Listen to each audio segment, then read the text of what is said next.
Hi my dear students, this video is in continuation with my previous video on NEET questions from D and A block elements. If you like the video, then through this video I appeal to you, please subscribe my channel. मेरे channel को subscribe कीजिए. Please give a click to the subscribe button. In this question students, they are saying the catalytic activity of transition metals and their compounds is mainly due to. ये चार option में से आपको correct option को choose करना है. First option is there magnetic behaviour. Second option बोल रहा है कि they are unfilled d orbitals. Third option their ability to adopt variable oxidation states and fourth option is their chemical reactivity. इनमें से number C option is correct. their ability to adopt variable oxidation states. This is the most important point in order to explain the catalytic activity of the transition elements and their compounds. Just see by reaction, through the reactions I will make you understand कि why this point is the most important point. कि इनका जो ability है multiple oxidation state show करने का, variable oxidation state show करने का, वही reason है इनका catalytic activity का. तो जस्ट सी, ये जो मैन्युफैक्चर होती है सल्फ्यूरिक एसिड का कांटेक्ट प्रोसेस में, उसमें एक बहुत ही इंपॉर्टेंट रिएक्शन है oxidation of sulphur dioxide two sulphur trioxide. So this is the reaction. SO2 plus O2 produces SO3. V2O5. Vanadium pentoxide acts as the catalyst over here. It is a heterogeneous catalyst. ये solid होते हैं, ये सारे gases है. तो ये जो आपका रिएक्शन है, इस रिएक्शन में वेनाडियम पेंटॉक्साइड किस तरह से सल्फर डाइऑक्साइड को सल्फर ट्राइऑक्साइड में कन्वर्ट करने में मदद करते हैं वो देख लीजिए. इसका ability to show variable oxidation state. सबसे पहले वेनाडियम पेंटॉक्साइड क्या करते हैं, दो रिएक्टेंट में से सल्फर डाइऑक्साइड के साथ कंबाइन करते हैं और ये रिएक्शन होता है. V2O5 plus SO2 produces V2O4 plus SO3. ये बनते हैं फर्स्ट स्टेप में. उसके बाद देखो यहाँ पे देखो वेनाडियम पेंटॉक्साइड में वेनाडियम का ऑक्सीडेशन स्टेट है +5 और इसमें इसका ऑक्सीडेशन स्टेट है +4. तो +5 से ये +4 में चला गया. उसके बाद सेकेंड स्टेज में क्या करते हैं, सेकेंड स्टेप में ये जो वेनाडियम का ये जो V2O4 बना है, ये फिर जो दूसरा रिएक्टेंट है ऑक्सीजन, इसके साथ रिएक्शन करते हैं. तो V2O4 और ऑक्सीजन रिएक्शन करके ये दोबारा जो है क्या बना देते हैं, V2O5 रीजेनरेट हो जाते हैं. तो वेनाडियम पेंटॉक्साइड इस तरह से एक बार +5 से +4 में, उसके बाद फिर +4 से अल्टीमेटली फिर से ये +5 में कन्वर्ट हो जाता है, उसका रीजेनरेशन हो जाता है और ये रिएक्शन को जो है होने में मदद करते हैं, सल्फर डाइऑक्साइड को सल्फर ट्राइऑक्साइड में कन्वर्ट कर देते हैं because of its ability to change its oxidation state. So this is what is most important point for the catalytic activity of the transition element. This statement is correct. In this question students आपको पूछा है कि इनमें से जो pair है, in which of the following pairs are both the ions colored in aqueous solution. Atomic numbers have been provided to you and these are the pairs of the ions. A, B, C, D options में आपको pairs of ions आपको दे दी गई है. तो आपको तो सबसे पहले देखना है कि सबसे पहले आपको पता ही है कि ये जो ट्रांजिशन एलिमेंट्स के कंपाउंड्स है ये कलर्ड क्यों होते हैं. कलर के पीछे कारण ये है कि ये जो आयंस जब एक्वस सॉल्यूशन में होते हैं तब ये हाइड्रेटेड रहते हैं. हाइड्रेटेड मतलब वाटर मॉलिक्यूल के साथ ये एसोसिएटेड रहते हैं. तो वाटर मॉलिक्यूल यहाँ पे एज लिगैंड जो है एक्ट करते हैं और लिगैंड के अप्रोच से ऑक्टाहेड्रल फील्ड में आपको पता ही है कि डी ऑर्बिटल्स, जो 5 डी ऑर्बिटल्स है, ये 2 सेट में स्प्लिट हो जाते हैं. एक सेट का एनर्जी थोड़ा सा कम होते हैं जिसको हम बोलते हैं T2G ऑर्बिटल और एक सेट की एनर्जी थोड़ा सा हाई होती है उसको हम बोलते हैं EG सेट. EG में dx² - y² dz², ये 2 ऑर्बिटल होते हैं और T2G में dxy dyz एंड dxz, ये 3 डिजेनरेट ऑर्बिटल्स होते हैं. तो इलेक्ट्रॉन्स अगर अनपेयर्ड हो, इनकम्प्लीटली फिल्ड डी ऑर्बिटल अगर हो, इन दैट केस क्या हो सकते हैं कि T2G से EG में इलेक्ट्रॉन का ट्रांजिशन हो सकते हैं. जैसे ही उसको एनर्जी मिलेगी, जो आपका विजिबल रेडिएशन है उसमें से कोई भी वेवलेंथ का रेडिएशन ये एब्जॉर्ब करते हैं और वो एनर्जी जो है सफिशिएंट होती है इनके लिए for undergoing transition from the lower energy d orbital set to the higher energy d orbital. इसमें ये ट्रांजिशन करते हैं जिसकी वजह से ये कलर्ड होते हैं एक्वस सॉल्यूशन में. तो हम देख लेते हैं इनका इलेक्ट्रॉनिक कॉन्फ़िगरेशन में सारा जो जितने भी आयन्स है सबका इलेक्ट्रॉनिक कॉन्फ़िगरेशन लिख लेते हैं। जिन आयन्स में जो d ऑर्बिटल्स है वो इनकम्प्लीटली फील्ड होगा, दे विल बी कलर्ड, और जहां पे जो d ऑर्बिटल है वो एम्प्टी है, एम्प्टी d ऑर्बिटल, कोई इलेक्ट्रॉन नहीं है उसमें, या तो d ऑर्बिटल कंप्लीटली फील्ड है, then there will be no colour. But if the d orbitals are incompletely filled then due to dd transition there will be colour. तो ये हम कर लेते हैं। पहले देखो, सबसे पहले हम करेंगे कॉन्फ़िगरेशन लिखेंगे, ये जो Na+2 और Cu+, हम एक एक करके लिख लेते हैं।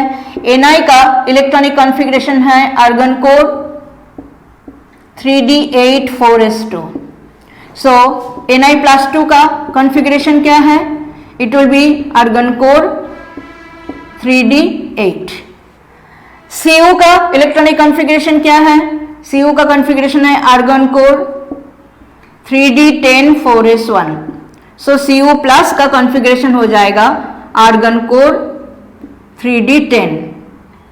तो अब देखिए, ये जो पेयर है Na+2 और Cu+ में, जो Cu+ है उसमें 3d orbital is completely field, तो इसका तो कलर नहीं होगा, तो दोनों कलर्ड है ऐसा आपको पूछा है कि in which of the following pairs are both the ions coloured in aqueous solution. दोनों ही कलर्ड होना पड़ेगा, तो यहाँ पे तो ये तो नहीं है, तो ए को तो हम क्रॉस कर देते हैं because Cu+ is colourless as d orbital is completely filled. उसके बाद Na+2 का हमने ऑलरेडी लिखा हुआ है, Na+2 का कॉन्फ़िगरेशन तो ये हो गया 3d8 है, तो ये तो कलर्ड होगा, दिस विल बी कलर्ड, और Cu+ जो है इट विल बी कलरलेस। जो नंबर बी है, दिस वाज आपका नंबर ए था। नंबर बी में Na+2 वही सेम है, सेम कॉन्फ़िगरेशन लिख लेते हैं। Na+2 का आर्गन कोर 3d8, तो 3d ऑर्बिटल इनकम्प्लीटली फील्ड है, सो इट विल बी कलर्ड। और है इसके साथ है टाइटेनियम +3 आयन, तो टाइटेनियम का कॉन्फ़िगरेशन क्या है? टाइटेनियम का कॉन्फ़िगरेशन है आर्गन कोर 3d2 4s2। तो टाइटेनियम +3 का कॉन्फ़िगरेशन क्या होगा? आर्गन कोर 2 इसमें से जाएगा, 1 इसमें से, 3d1, so this is again coloured. So you can see in number B Na+2 and Ti+3 both are coloured. यही आंसर होगा हमारा। बाकी भी हम करके देख लेते हैं। Sc+3 and Ti+3। Sc का जो कॉन्फ़िगरेशन है वो है आर्गन कोर 3d1 4s2।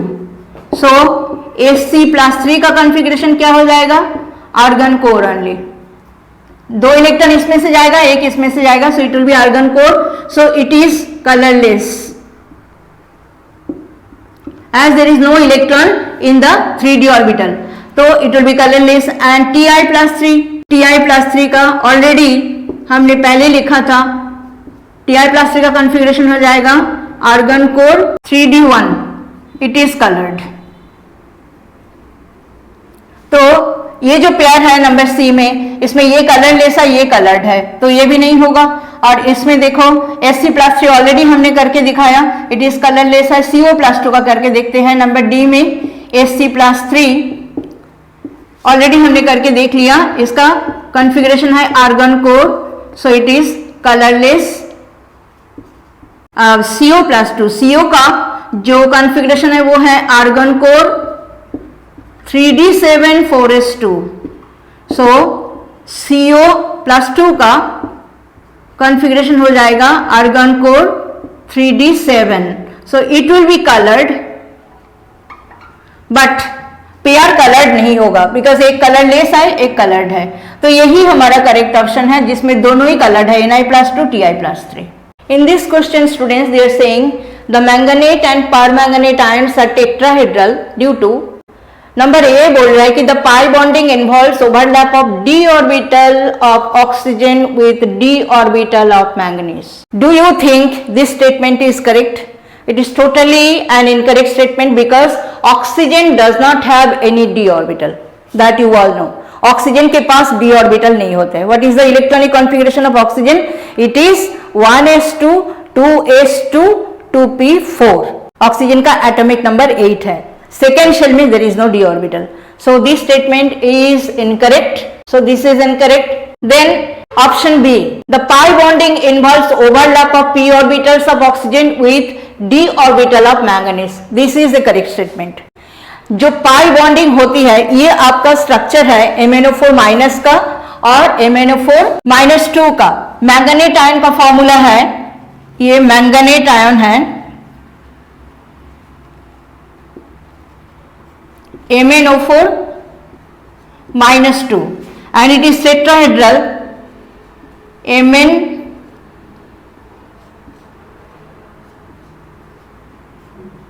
ये स्ट्रक्चर है मैंगनेट आयन का, जिसमें आप देखिए कि मैंगनीज और ऑक्सीजन के बीच में पाई बॉन्ड है. ये जो डबल बॉन्ड्स है इनमें से एक सिग्मा बॉन्ड है, एक पाई बॉन्ड है. तो ये पाई बॉन्ड जो बना है वो बना है ऑक्सीजन एटम का p ऑर्बिटल के साथ मैंगनीज का d ऑर्बिटल का ओवरलैपिंग में. That means it is a d pi p pi bond. तो d पाई p पाई मल्टीपल बॉन्ड यहाँ पे मैंगनीज और ऑक्सीजन के बीच में बना हुआ है.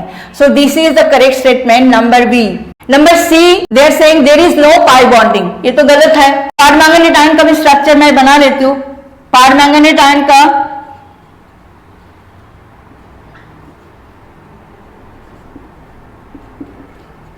फॉर्मूला है MnO4 माइनस. सो इसका स्ट्रक्चर है Mn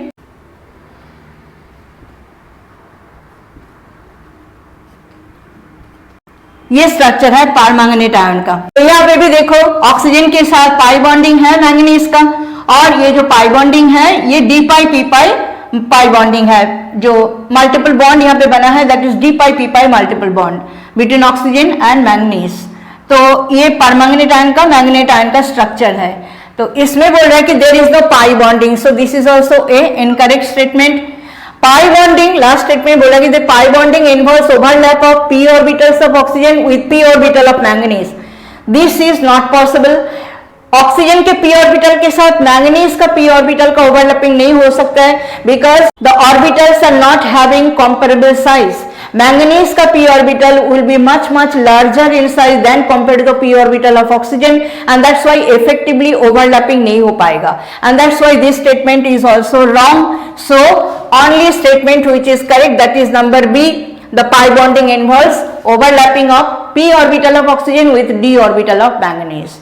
So this is the answer of this question. Let's solve this question, students. It is saying when neutral or faintly alkaline KMnO4 is treated with Ki, potassium iodide, then iodide ion is converted into X. X is, इनमें से आपको choose करना है कि X इनमें से कौन सा होगा. A, B, C, D में आपको ऑप्शन दे दी गई है. तो इसमें option C will be the correct one. ये जो आयन है IO3 माइनस, इसका नाम है iodate ion. Potassium iodide gets converted into potassium iodate, KiO3 में कन्वर्ट हो जाता है. दैट मीन्स जो आयन है that is IO3 minus ion में कन्वर्ट हो जाएगा. तो this will be the reaction.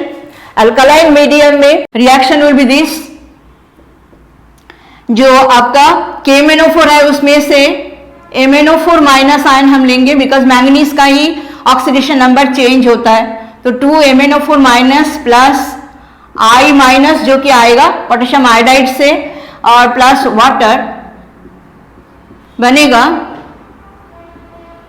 MnO2 plus IO3 minus plus 2OH minus.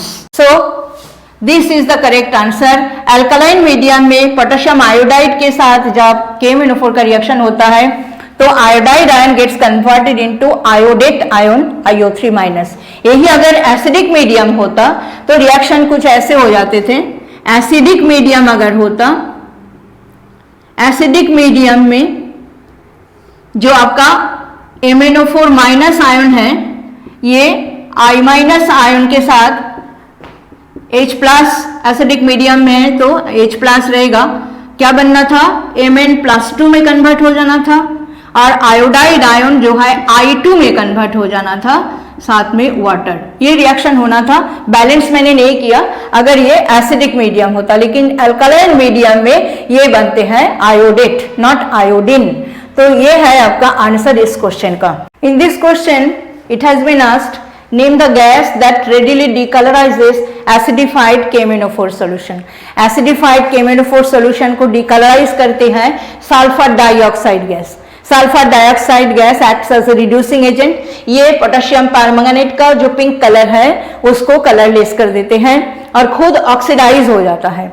और वो रिएक्शन हम आपको लिख के दिखाते हैं ताकि आपको समझ में आ जाए कि किस तरह से ये खुद ऑक्सीडाइज होकर के KMnO4 को रिड्यूस कर देते हैं और उसी की वजह से जो KMnO4 है वो कलरलेस हो जाते हैं. The reaction will be this. Acidified KMnO4 में एसिड और KMnO4 के बीच में जो रिएक्शन होते हैं वो ये है. KMnO4 और सल्फ्यूरिक एसिड, इन दोनों के बीच में रिएक्शन होकर के बनते हैं potassium sulphate, manganese sulphate, water and nascent oxygen बनते हैं 5. ये नेसेंट ऑक्सीजन ही जो है क्या करते हैं सल्फर डाइऑक्साइड को ऑक्सीडाइज कर देते हैं. सो इसको बैलेंस कर लेते हैं, इसमें 2 लगा देते हैं और ये भी 2 लग जाएगा और आपका SO4 कितना हो गया 2 और 1 3 हो गया. सो 3H2SO4 तो यहाँ पे 3H2O. ये आपका बैलेंस्ड है. अभी नेक्स्ट स्टेप में ये जो नेसेंट ऑक्सीजन इसने रिलीज किया एसिड और KMnO4 के बीच में रिएक्शन से, यही यूज करेगा सल्फर डाइऑक्साइड. सो हमारा करेक्ट ऑप्शन तो सल्फर डाइऑक्साइड है.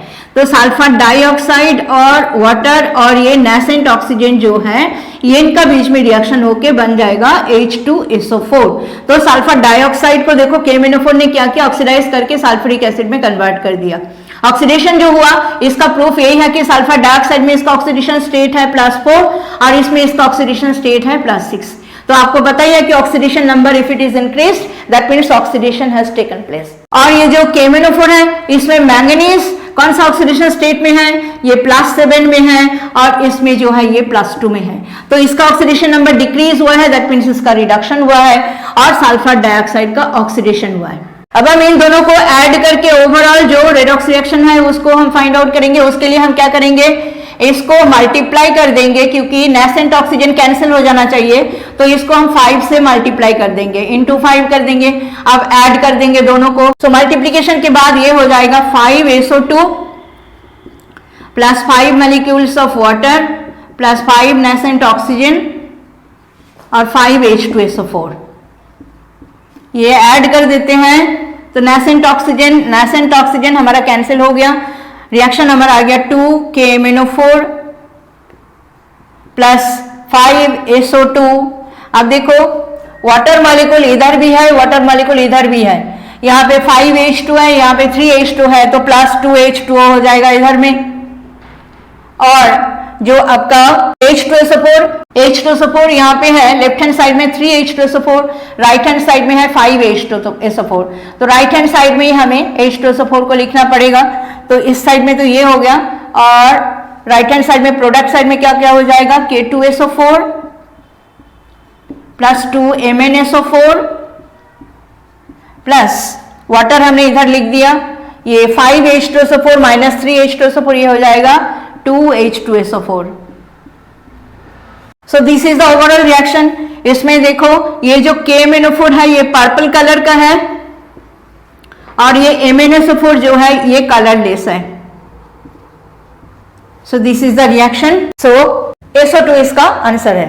So in this question it is asked because of the lanthanide contraction which of the following pairs of elements have nearly same atomic radii?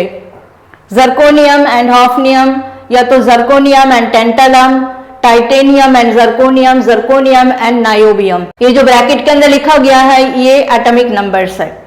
तो इसको answer करने के लिए मैंने आपको 3D सीरीज, 4D सीरीज और 5D series में जो एलिमेंट्स हैं ग्रुप 3 में, 4 में और 5 में, ये मैंने आपको एक्सप्लेन करने के लिए मैंने यहाँ पे लिखा है एलिमेंट्स को.